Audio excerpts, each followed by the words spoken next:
భువనగిరి పట్టణంలో ఇల్లు లేని నిజమైన నిరుపేదలకు ఇల్లివ్వడంలో గత ప్రభుత్వం విఫలమైందని ఆరోపించారు MLA Kummam Anil Kumar Reddy.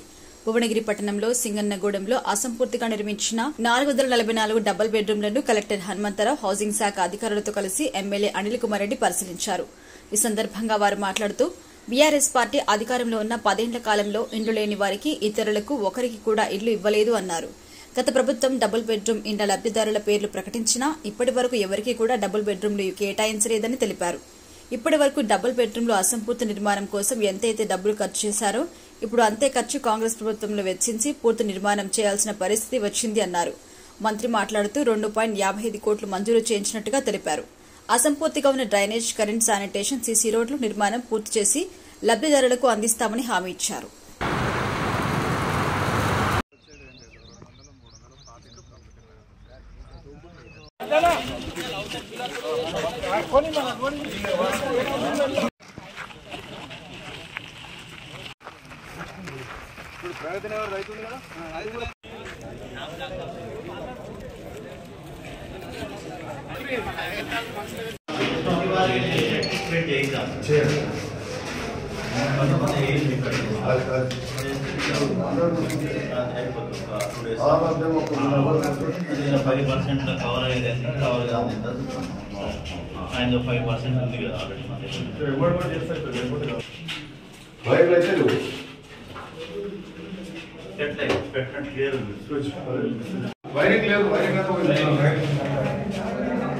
Land over తీసుకున్నాక వాళ్ళని బాధ్యత మా ల్యాండ్ ఓవర్ తీసుకోలేదు కాబట్టి అప్పుడు ఈ కాంట్రాక్టర్ కూడా దాదాపు ఒక 500 కోట్ల వర్కులు ఇచ్చి ఏదో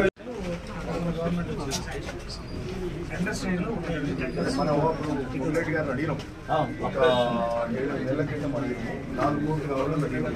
4 కోట్లు అంటే మనకు 2.5 ఇచ్చి ఇక వాళ్ళ ఎస్టిమేషన్ బట్టి 2.5 సరిపోతుంది. మనం వస్తే కదా